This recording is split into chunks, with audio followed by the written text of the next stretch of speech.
Uruguay en una época se lo consideraba país de tránsito en la trata de personas. Ahora también es un país de destino y de origen. Entonces el trabajo se complica. Pero bueno, se ha venido avanzando, se ha coordinado y se está también coordinando con organismos internacionales y con quienes tienen mucha más experiencia en el tema por tener más grande el problema. ¿En qué zonas se detectan principalmente este tipo de casos? Bueno, el tránsito se verificó muchas veces de personas que iban hacia Argentina y después de Argentina, en Argentina se las distribuía hacia Europa o que quedaran en Argentina o en otros países de América. Muchas veces eso no tenía que ver con explotación sexual, sino con personas que se la utilizaban en el trabajo. Ahora en este momento hay un recrudecimiento de personas que son destinadas a la explotación sexual. El fiscal de corte decía en su introducción que muchas veces no se obtiene la colaboración de las víctimas. Yo agregaba que muchas veces ni siquiera se consideran víctimas, entonces la tarea es más difícil. ¿Cómo está posicionado Uruguay en este sentido respecto a la región y si hay cifras que se pueden brindar respecto a este tema? No, las cifras que estamos manejando son las que maneja Naciones Unidas en el ámbito mundial, no lo que pasa en Uruguay, que son 2,5 millones de personas que son víctimas de trata de personas.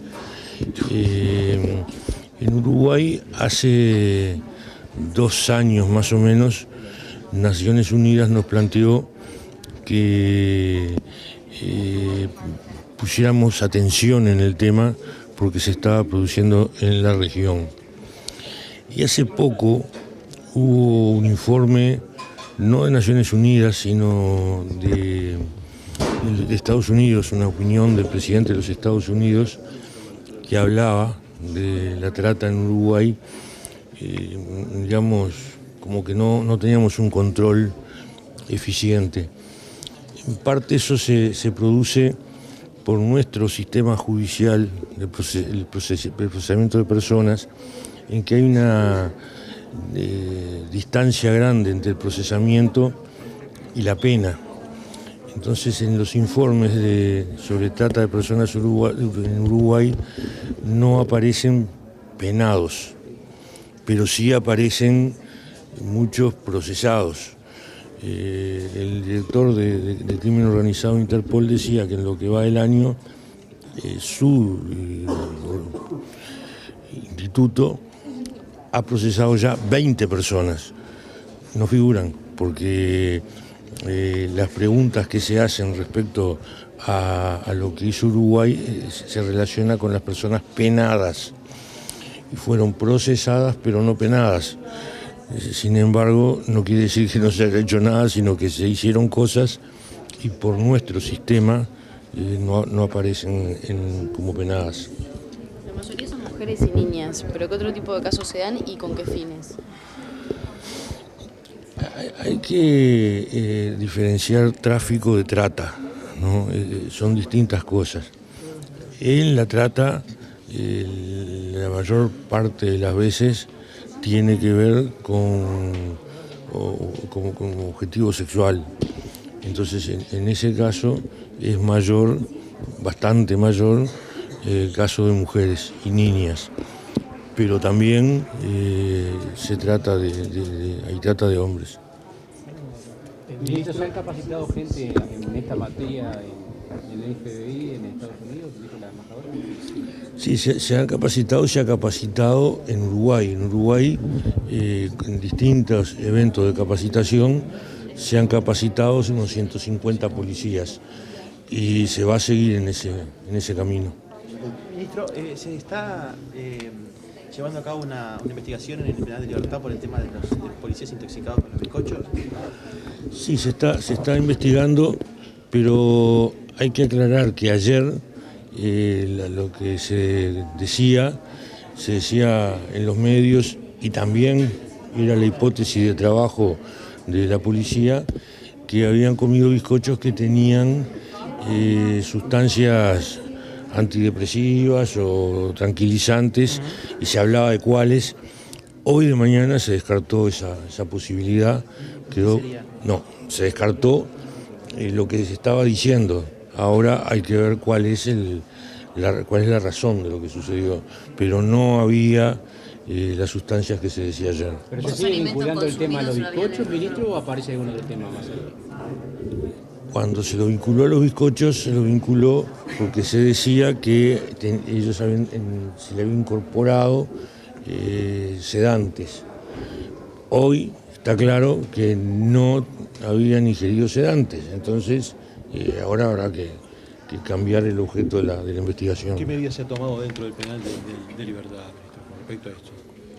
Bueno, en el penal de Libertad, igual que en casi todos los penales, cocinan los presos, y también en muchos de ellos hacen el pan los presos. Y los policías en este caso estaban comiendo el mismo pan, los mismos bizcochos. Habrá que evitarlo. ¿Solo fueron policías? ¿Ninguna de las personas recluidas tuvo problemas? No tengo conocimiento de eso hasta ahora. Dados de alta, ministro? Algunos ya fueron dados de alta, la mayoría fueron dados de alta, creo que queda uno todavía sin dar de alta. Ministro, ¿tuvo repercusión estos días el secuestro de este trabajador, de este comerciante? ¿Es una modalidad que les preocupa a ustedes esta? Yo creo que en realidad no fue un secuestro, fue una privación de libertad momentánea para tratar de que se usaran las tarjetas en cajeros para retirar dinero, que no se hizo efectivo, y sí se llevaron dinero de la casa pidiéndoselo a la señora del que fue privado de libertad. La modalidad no es la primera vez, acá ya ha pasado, y es una modalidad muy común en otros países, en vecinos y no tan vecinos. O sea que estaba en estudio. Veremos cómo sigue. Hay algunos elementos. ¿Qué diferencia hay entre un secuestro y una privación de libertad? Bueno, secuestro yo creo que tiene que ver con el objeto, con el tiempo. Esto fue tenerlo en el auto tratando de que utilice la tarjeta, y luego fue dejado en libertad. El secuestro tiene más permanencia, creo yo. ¿Hay indicios de que hubieran sido policías las personas que participaron de este asalto? No, lo que es claro es que estaban disfrazados de policía. Si eran policías o no es otro problema. Nosotros no creemos que lo fueran, pero es lo que se está investigando además. Ministro, ¿cómo tomó las declaraciones de Bordaberry respecto a que el gobierno de alguna manera cubre a los delincuentes? ¿Cómo? Los protege básicamente. Eso es un disparate que no merece respuesta. Eso es una agresión, además de un disparate. Es tratar al gobierno de delincuente. Yo creo que está muy mal asesorado. Es un hombre que está en retirada, sabe que no va a participar en el balotaje y no sabe lo que va a hacer con su vida política después, y dice cosas que o no las piensa, o si las piensa habría que considerar que está agrediendo, pero eso no va a tener más respuesta que esta. Es un disparate.